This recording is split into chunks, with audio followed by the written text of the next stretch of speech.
And we are go unless something crashes. So it's gonna be on Should be on our YouTube channel. yeah, should be on YouTube. Maybe I I'm should looking. go there and see. I'm just looking for it to show up on the page. I guess I should go to video. Okay, I see Techpedition live. Okay, yeah, we're on there. Awesome I'm gonna sauce. post a link to I'll post a link to Facebook and then get going. Sweet. Or does it auto post? Uh I don't think it auto posts to Facebook. I think they Okay, took I'll all that out. just They took all that out of YouTube. Cross posting automatically. cool. All right, well, I just posted it. Alrighty then. We're ready. I think we're ready. Cool. Hello and welcome to this edition of the Techpedition podcast. It is Sunday, May 10th, 2020. Happy Mother's Day if you're a mother. I'm here with my partner in crime / brother, Clarence. How's it going, man? It's going good, man. Happy Mother's Day as well to all the beautiful ladies out there holding it down. Happy Mother's Day. Yeah, that's all I got. Oh, you had that sexy late night R&B radio station announcer thing going there. I liked it. Gotta get that after dark voice going. Cool. So I'll start us off. We talked a couple of weeks ago about Zoom and their debacle with security. Yeah. They've done quite a few things since then. One of the things they've done that I've noticed since I've used Zoom since then, we're using Zoom right now. Yeah. There's a security tab now. You can lock your meeting. You can also enable a waiting room, which basically when someone connects to your call, you have to click to approve them to get into the call. I think you can set passwords as well to your calls. Those are just a few things they did. And they also purchased Keybase. Keybase is a encryption and security service. It's used for a lot of different things. But I'm assuming this is the other stuff it's used with is kind of going to go away. And it's just going to be it's just going to be a Zoom thing from here on out. They actually had a feature freeze last month to improve security, and this is part of their 90-day plan to enhance security. And I mean, already I feel a lot better about using Zoom. Nobody's just going to pop into your meetings anymore. It doesn't look like, unless they got mad hacker skills. Yeah, it seems. I was gonna say, it seems like this acquisition. Okay, first you mentioned the features, the waiting room and things like that, locking the room, which that's going to greatly help in some of the issues they had early on. But to me, now I know this is probably not true, but to me it seems like this acquisition of this encryption security expertise company is only there for public perception, maybe. Oh, it's totally PR. It's totally PR. It's totally PR. I mean, they could have done all this stuff without buying a security company. Yeah, but I assume it can't hurt. But yeah, I just forgot to bring that up because we've been ragging on Zoom pretty bad the last couple of weeks. So it's good to see them making some effort to improve the security of their app. The acquisition significantly advances our 90-day plan to enhance our security efforts, says Zoom CEO Eric Yuan. Cool. Yeah, that's interesting, man. Yeah, not a whole lot to that, but I thought it was interesting. Definitely needed 100% on that. So, good stuff.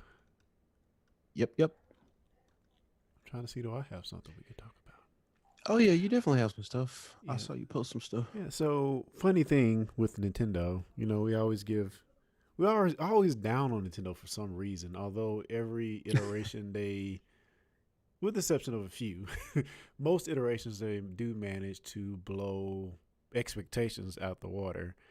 And this recent COVID epidemic has somehow propelled them into a greatest stratosphere as kids are home and maybe the TV might not be available all the time, but their profits have soared 200% recently, and part of that is due to the release of Animal Crossing, of course.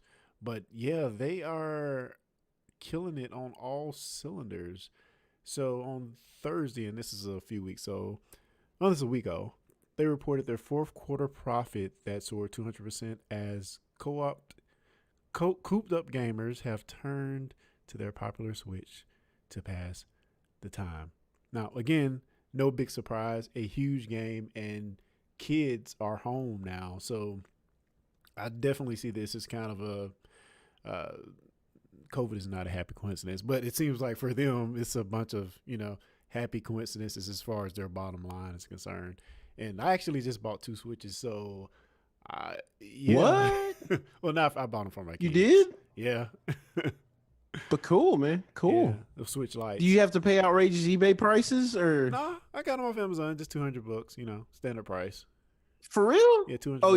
You got the Switch Lights? Oh yeah, I got the lights. I'm not because Yeah. I think they're just easier for kids instead of having the Joy-Cons come off and losing them. It's one contained unit. Downfall, they can't. Really Yeah, hook it yeah. up to I the thought TV, about but yeah. I thought about getting a Switch because like all my friends are also talking about Animal Crossing New Horizons, I believe is what it's called. yeah. And I seriously thought about buying one, but I'm holding off for now just because I have this bad habit of getting a console for one game, and then once that game I'm done with that game, it just collects dust. But there are a few other things I like to play, like Mario Odyssey, Zelda. Although I pretty much played through Zelda before. That's what happened. Like I've had a Switch. Actually, I bought one like a year and a half ago, and I played through Breath of the Wild, and then after that, it was like Smash Brothers, and I played that for a little bit, and Well, that's I was kind like, of this is just collecting dust. well, that's kind of the thing. They don't really have a lot of big games on the horizon. Not a lot of first part. I think they kind of used up their first party IPs already. So Yeah, it'll be interesting to see what they come out with next. But like right now, I don't really see a bunch of huge things on the horizon for them. So yeah, yeah. That's what I was thinking too. Is just it doesn't seem like there's going to be much coming out after that. I mean, I don't even know if there's another like Zelda or anything coming out, but I I don't think know. I've heard of a I Mario did 64 remake. I don't know if I've heard. What did I hear that at? I did see where somebody ported Mario 64 to PC, and it runs like flawlessly. Oh wow. And Nintendo's been like, and they actually they're not using the ROM. They actually like natively ported it or something, and it runs amazing from what I was reading. But Nintendo's been people that have been posting the actual installer or whatever. Nintendo's been doing takedown requests. They can't actually go after the guy that did it because I don't think he used any of Nintendo's assets or something. It's some weird thing like they couldn't actually go after him, but if somebody posts it and they see it, they can get like a takedown, a DMCA takedown. It's weird. But But so like ROMs are I illegal, can't. but you can't distribute them, kind of thing. You can back up your own. Yeah, it's like you have to own the game in order to download them. But Yeah. yeah, I also read something interesting about Animal Crossing, and I don't want to get this wrong, but if I'm not mistaken, like since its release, it's sold like 1 million copies like every day it's been out. It's something weird like that. Like Wow. it's sold a lot. And I could be getting that confused. It could be 1 million copies every week, but I'm pretty sure it was every day.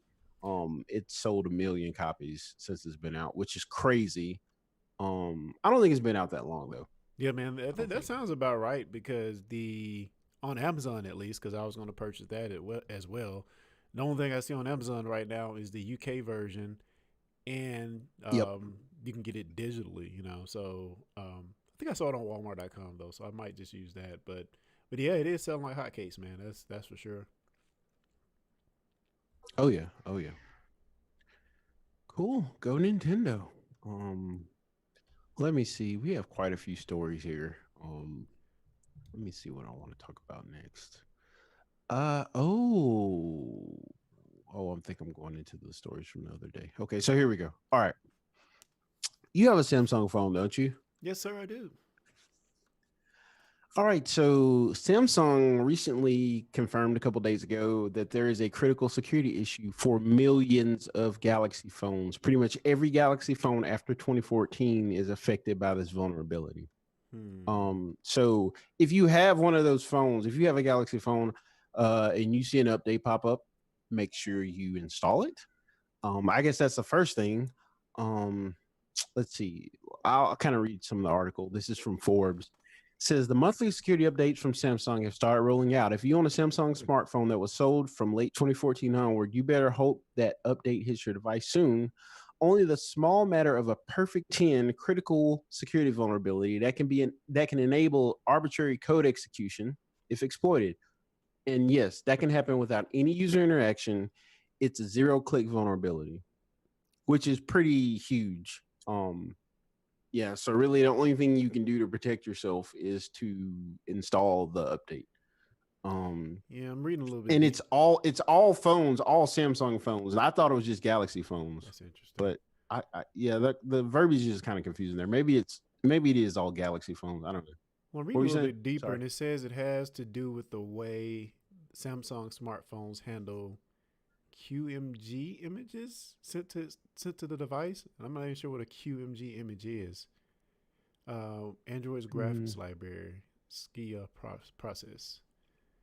A typical example of this kind of SKIA processing is the creation of thumbnails. So it looks like something that's integral to the way they process certain image types, which sounds yeah, that's so it's basically. really bad. So if you get one of these, it sounds like if you get one of these images on your device that's compromised, it could lead to it being uh, unpacked and the vulnerability being released on your system. So yeah, that's bad. That's bad. Yeah, so They're referencing this is SMS more of and a MMS. PSA. Yeah, yeah. So somebody, if they have your phone number, they can just send you this image and hack your phone, which is horrifying. Yeah, Um, it's but this is like I said, I didn't really post this to like dump on Samsung. This is more of a no. PSA thing, like update your phone because I mean this could happen to anybody. Honestly, it's just one of those things, you know. Yeah, it seems like Apple had something like this similar a few years back, but you at least had to click on it. I think. I don't think it was zero touch like this one. Yeah, that's really scary. Um, Yeesh. so yeah, if you have a Galaxy phone, update it. You've been warned. Oh Yeah. man. So you have a story about Apple WWDC, but I'll just go ahead and say also Microsoft Build, which did it start already? I think it might be this week or this week coming up or the week after that. But their build is Hang on a second, man. Hang on a second. I'm really sorry. no, no,